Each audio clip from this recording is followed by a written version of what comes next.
Hello and welcome everyone. प्यारे दोस्तों, आज की इस क्लास में हम बात करेंगे मेन्यूर यानी कि खाद की। तो आइए शुरू करते हैं दोस्तों आज की हम अपनी क्लास को और यहाँ पे समझने का प्रयास करते हैं खाद क्या है। तो खाद मेन्यूर, जिसे इंग्लिश में मेन्यूर भी कहा जाता है, ठीक है।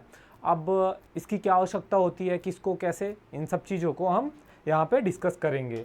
तो सबसे पहले हम यहाँ पे समझने का प्रयास करेंगे कि खाद क्या है, आखिर खाद किसे कहते हैं या फिर खाद क्या है, ठीक है।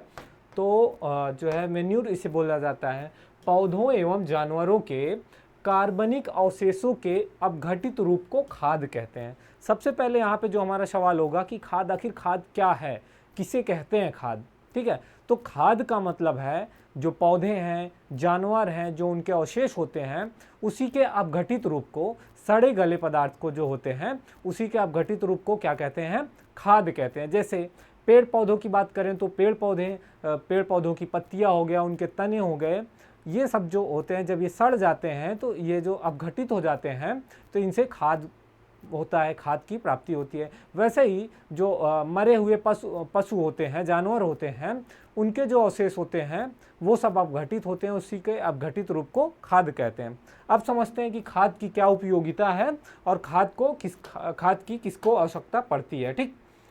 तो खाद पौधों के लिए आवश्यक सभी पोषक तत्वों को कम या अधिक मात्रा में धारण करता है।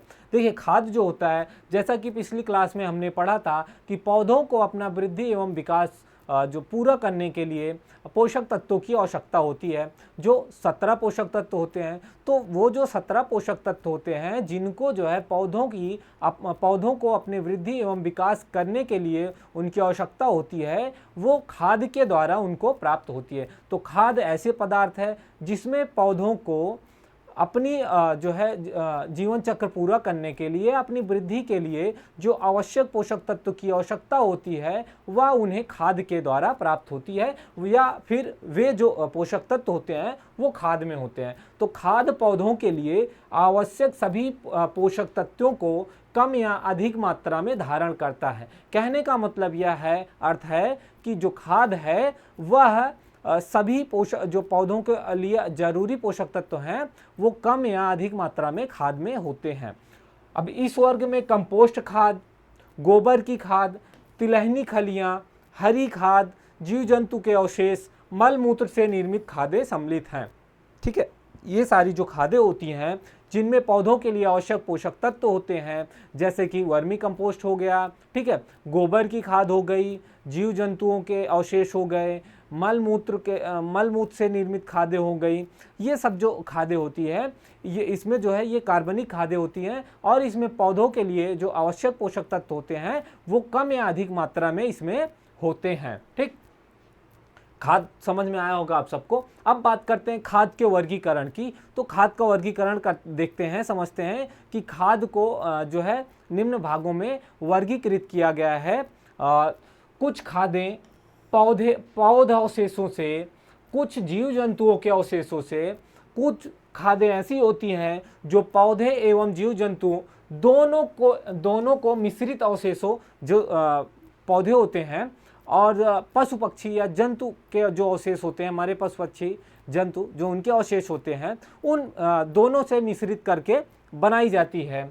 और इनमें से कुछ कम पोषक तत्व कुछ में सांद्र रूप से विद्यमान रहते हैं। देखिए, कुछ में क्या होता है, जो इनसे निर्मित खादें होती हैं, यानी कि जो अवशेषों से, पौधों के अवशेषों से, जीव जंतुओं के अवशेषों से, या फिर दोनों के मिश्रित रूप से जो खादें निर्मित होती हैं, उनमें कम या अधिक मात्रा में जो है पोषक तत्व रहते हैं, ठीक है, आवश्यक पोषक तत्व रहते हैं। इन्हीं के आधार मानते हुए क्या किया गया है, खादों का वर्गीकरण किया गया है। देखिए, वर्गीकरण क्यों किया गया है, क्योंकि जो खादें होती हैं, खादों में पोषक तत्वों की जो मात्रा होती है किसी में कम होती है, कम या ज्यादा होती है, ठीक है, कम या ज्यादा होती है। तो कम या ज्यादा को ध्यान में रखते हुए उनका वर्गीकरण किया गया है इसी आधार पे, ठीक है।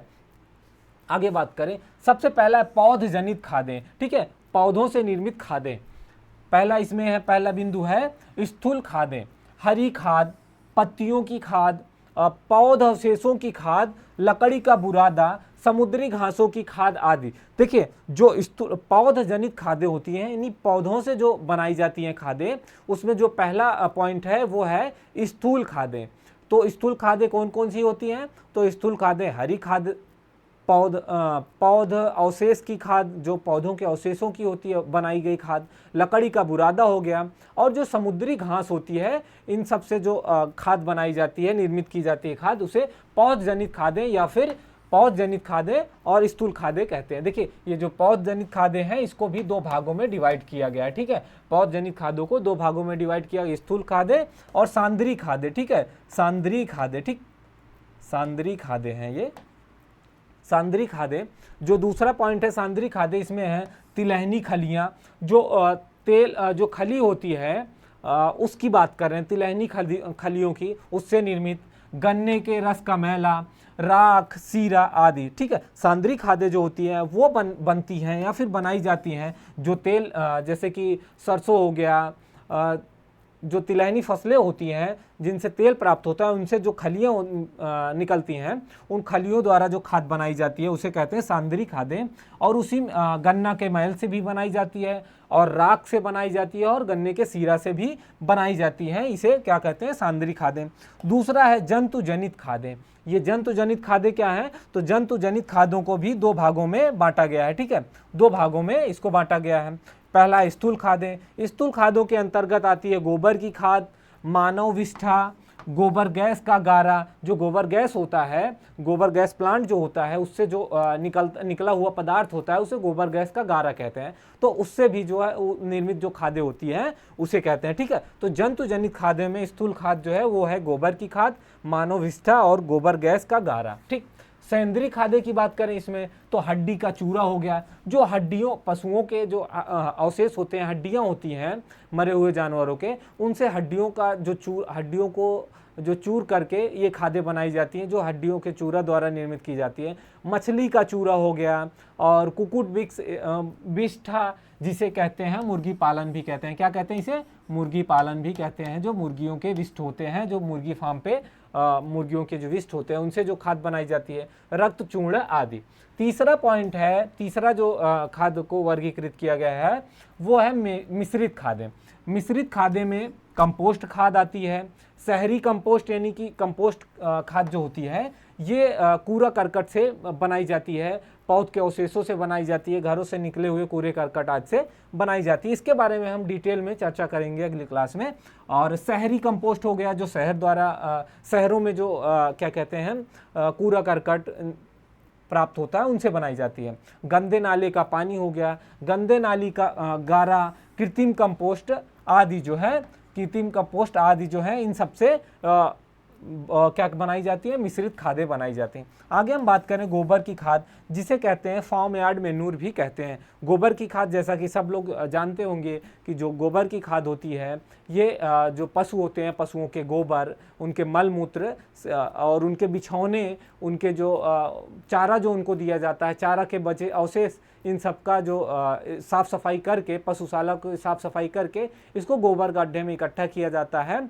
तो इसी के सम्मिश्रण जो अपघटित सम्मिश्रण होते हैं उसी को गोबर खाद कहते हैं। आगे बात करें हम कंपोस्ट की, तो कंपोस्ट खाद जो होती है वो होती है पौधों के अवशेषों की, घरों से निकले हुए कूड़े करकट की, मानव मलमूत्र की, और सब्जियों के छिलके, और भी जो कूड़े करकट होते हैं उसको मिलाकर जो है ये क्या करता है? सूक्ष्म जीवी अपघटित रूप से कंपोस्ट कहलाता है। अच्छी तरह से अपघटित कंपोस्ट क्या होता है? भूरे रंग का होता है। और इस तरह कंपोस्ट तैयार करने की जो विधि है उसे कंपोस्टिंग या फिर कंपोस्ट बनाना कहते हैं। क्या कहते हैं? इस तरह की विधि को कंपोस्ट बनाना कहते हैं या कंपोस्टिंग कहते हैं। आगे हम बात करते हैं हरी खाद की। तो हरी खाद क्या होती है साथियों? तो हरी खाद जो है ये जो हरे पौधे होते हैं जैसे सनई, ढैंचा, मूंग, ये सब लोबिया, इन सबको जो है हरी खादों के लिए, जो हरी खादें होती हैं इनसे नाइट्रोजन का फिक्सेशन अधिक होता है, ठीक है। तो इसको हरी खाद जो है ये भी हमारे खेतों में जो है खेतों की उर्वरा शक्ति, जीवाश्म शक्ति को ये बनाए रखती है, और जो आवश्यक पोषक तत्व होते हैं इनसे प्राप्त होते हैं, तो इसका भी उपयोग किया जाता है खाद के रूप में। हरी खाद जो है जुताई द्वारा मिट्टी में अपघटित हरे पौधों को मिट्टी की भौतिक संरचना एवं उर्वरता सुधारने के उद्देश्य से पलटने की क्रिया है। देखिए हरी खाद जो होती है जैसे सनई हो गया, ढैंचा, मूंग, लोबिया आदि जो है इसको सीधा सीधा क्या करते हैं, खेतों में इसकी जुताई कर देते हैं। इसके जब ये हरा रहता है तो इसकी क्या करते हैं, खेतों में जुताई कर देते हैं और ये सड़ जाता है। सड़ने के बाद क्या होता है, ये मिट्टी की भौतिक संरचना को क्या करता है, भौतिक संरचना और मृदा जो है मृदा की उर्वरता को सुधारने में जो है क्या करता है, काफ़ी मदद करता है। इसी के उद्देश्य से इसको खेत में इसकी जुताई कर दी जाती है। आगे हम बात करेंगे, ये तो थी खाद की बात। अब आगे हम बात करेंगे उर्वरक की, कि उर्वरक क्या होता है। तो देखिए खाद और उर्वरक इसे फर्टिलाइजर कहते हैं। उर्वरक भी जो है पौधों के लिए जो आवश्यक पोषक तत्व होते हैं, पौधों के लिए जो आवश्यक पोषक तत्व उनकी वृद्धि के लिए चाहिए होते हैं, वो उर्वरकों द्वारा भी जो है उसको पूरा किया जा सकता है। सबसे पहले समझते हैं उर्वरक क्या है। तो कारखाने में बनाए जाने वाले वे रासायनिक पदार्थ जो पौधों की पूर्ति के लिए पौधों की पोषक तत्व, ठीक है, पौधों की पोषक तत्व, यहाँ पे थोड़ा सा आज मिस प्रिंट ज़्यादा दिख रहा है। यहाँ पे पौधों के लिए जो पोषक तत्व होते हैं उनकी पूर्ति के लिए आवश्यक होते हैं, जो 0 से 1 अधिक या 1 से अधिक तत्वों की पूर्ति करते हैं, उर्वरक कहलाते हैं। ठीक है, सबसे पहले समझते हैं उर्वरक क्या है। तो उर्वरक जो है कारखाने में बनाए जाते हैं, जो रासायनिक पदार्थ द्वारा तैयार किए जाते हैं, जिनमें पौधों के लिए जो आवश्यक पोषक तत्व होते हैं या पौधों के लिए जो आवश्यक पोषक तत्व चाहिए होते हैं, वो इनके द्वारा उसकी पूर्ति की जा सकती है। इसके लिए उनके लिए आवश्यक होते हैं। उसमें क्या होता है कि जो 0 से 1 या 1 से अधिक तत्वों की पूर्ति करते हैं। उर्वरकों का वर्गीकरण की बात करें तो पोषक तत्वों की उपस्थिति के आधार पे उर्वरकों को जो है 3 भागों में बांटा गया है। ठीक है, उर्वरकों के कितने भागों में बांटा गया, 3 भागों में बांटा गया है। जैसे अभी हमने खाद की बात करी थी, तो खाद को भी 3 भागों में बांटा गया था, खाद का वर्गीकरण किया गया था।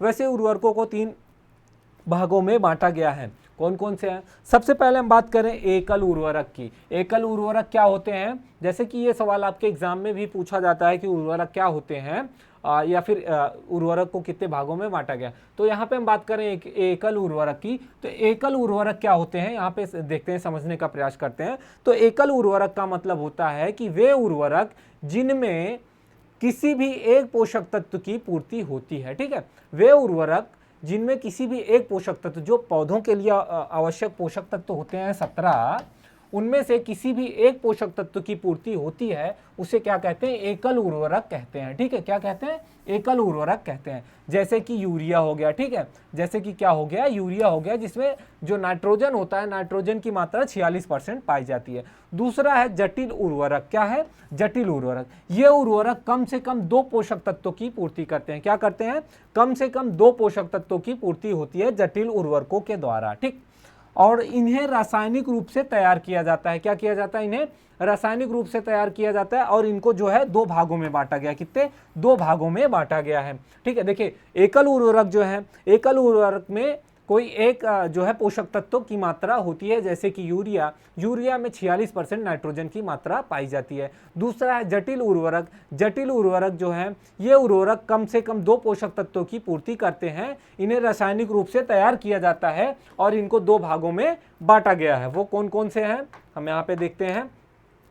पहला द्विधारी तत्व, द्वितत्वधारी तत्व। ठीक है, द्वितत्वधारी, ये मुख्य पोषक तत्वों की जो है मुख्य 2 पोषक तत्वों की पूर्ति करते हैं। क्या करते हैं, ठीक है, ये 2 मुख्य पोषक तत्वों की पूर्ति करते हैं। जैसे कि डीएपी हो गया, इसमें ये जो डीएपी है, डाई अमोनियम फास्फेट, ये 2 पोषक तत्वों की मुख्य रूप से पूर्ति करते हैं। ठीक, अगला है जो, वो है 3 तत्वधारी। ठीक है, 3 तत्वधारी। ठीक, ये मुख्य रूप से 3 पोषक तत्वों की पूर्ति करते हैं। जैसे कि हो गया, ये मुख्य रूप से 3 पोषक तत्वों की पूर्ति करते हैं। ठीक, जैसे कि इफ्को की जो खाद आती है, ये होता है 12, 32, 16, जो इसका कंपोजिशन होता है। हम इसके बारे में डिटेल में अगली क्लास में देखेंगे। अब आगे बात करें हम मिश्रित उर्वरक की, तो जिन्हें क्या करते हैं, भौतिक रूप से मिलाकर तैयार किया जाता है, उसे मिश्रित उर्वरक कहते हैं, और इसको 2 भागों में बांटा गया है। ठीक है, मिश्रित उर्वरक को 2 भागों में बांटा गया है। मिश्रित उर्वरक को, पहला है अपूर्ण मिश्रित उर्वरक। इन उर्वरकों से नाइट्रोजन, फास्फोरस, पोटेशियम में किसी भी 2 तत्वों की पूर्ति होती है। क्या होता है, जो अपूर्ण मिश्रित उर्वरक होते हैं, इन उर्वरकों से नाइट्रोजन, फास्फोरस, पोटेशियम में किसी भी दो पोषक तत्वों की पूर्ति होती है, जैसे यूरिया के साथ पोटास। पूर्ण मिश्रित उर्वरक क्या है? इस प्रकार के उर्वरकों से तीन प्रकार के तत्वों की पूर्ति होती है। क्या होता है? जो पूर्ण मिश्रित पोषक तत्व होते हैं, इसमें पूर्ण मिश्रित उर्वरक होते हैं, पूर्ण मिश्रित उर्वरक होते हैं। इनमें मुख्य रूप से या इस प्रकार के उर्वरकों से तीन प्रकार के तत्वों की पूर्ति होती है, जैसे कि नाइट्रोजन फास्फोरस के साथ पोटाश। ठीक है, जैसे कि नाइट्रोजन फास्फोरस के साथ पोटाश। अब आगे बात करें नाइट्रोजन धारी उर्वरक। ये क्या होते हैं नाइट्रोजन धारी उर्वरक? तो इन उर्वरकों को चार भागों में विभाजित किया गया है। पहला है नाइट्रेट उर्वरक। ठीक है, लगभग सभी जो फसलें होती हैं उनको नाइट्रोजन को जो है वो नाइट्रेट के रूप में क्या करती हैं? ग्रहण करती हैं। और ये उर्वरक जो है मृदा में जो क्षारीय प्रकृति की होती हैं, क्षारीय प्रभाव को छोड़ते हैं।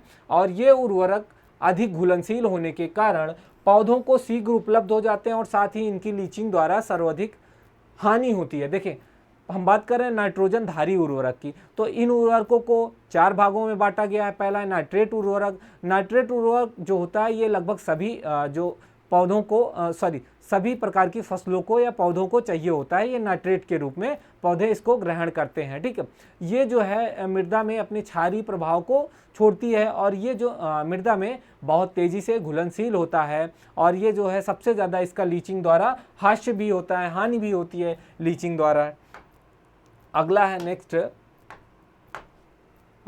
जैसे कि सोडियम नाइट्रेट हो गया, कैल्शियम नाइट्रेट, पोटेशियम नाइट्रेट आदि। अगला है अमोनियम उर्वरक। ठीक है, अमोनियम उर्वरक। इन उर्वरकों की निर्क्षालन द्वारा क्या होता है? इन उर्वरकों को निर्क्षालन द्वारा बहुत कम हानि होती है, लीचिंग कम होती है।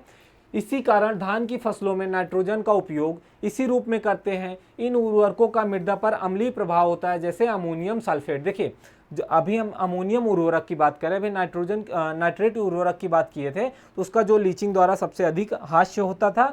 ये जो अमोनियम उर्वरक है, इन उर्वरकों का निर्क्षालन द्वारा कम हानि होती है। और यह जो है इसी कारण जो है धान की जो फसल होती है, धान की फसल में नाइट्रोजन का उपयोग भी इसी रूप में करते हैं। और इन उर्वरकों का मृदा पर अम्लीय प्रभाव होता है। किस प्रकार का प्रभाव होता है? मृदा पर उसका क्षारीय होता है। जो नाइट्रेट उर्वरक होते हैं, नाइट्रोजनी उर्वरक होते हैं, उनका जो प्रभाव मिट्टी पे होता है नाइट्रेट उर्वरक का, वो होता है क्षारीय होता है और अमोनियम का अम्लीय होता है। ठीक, आगे हम बात करें, तीसरा पॉइंट जो हमारा है अमोनियम नाइट्रेट उर्वरक। ठीक है, अमोनियम नाइट्रेट उर्वरक। इन उर्वरकों में नाइट्रोजन उदासीन नाइट्रेट तथा अमोनियम दोनों रूप में पाई जाती है। इसी कारण इनका उपयोग जो है सभी प्रकार की भूमि में किया जाता है। और ये सबसे ज़्यादा जो है आर्द्रग्राही उर्वरक होते हैं। क्या होते हैं? आर्द्रता। ठीक है, आर्द्रता ग्राही उर्वरक होते हैं। क्या? नमी होती है। ठीक, जैसे कि कैल्शियम अमोनियम नाइट्रेट, इसमें जो है नाइट्रोजन की मात्रा 25% होती है। अमोनियम नाइट्रेट इसमें जो है 33% जो है नाइट्रोजन की मात्रा होती है। तो दोस्तों, आज की क्लास में हमने देखा कि खाद क्या होती है और उर्वरक क्या होते हैं, उर्वरक कितने प्रकार के होते हैं। और उसके बाद जो अगला टॉपिक हमने पढ़ा वो नाइट्रोजन धारी उर्वरक क्या होते हैं, कौन कौन से होते हैं, या उनका क्या प्रभाव होता है मृदा में। तो अगली क्लास में साथियों हम इसके आगे कंटिन्यू करेंगे और समझेंगे जो आवश्यक पोषक तत्व हैं, जिनकी कमी के लक्षण जो है पौधों के किन किन भागों पे दिखाई देते हैं और उनके क्या कार्य होते हैं। तो आज की क्लास में इतना ही। जय हिंद दोस्तों।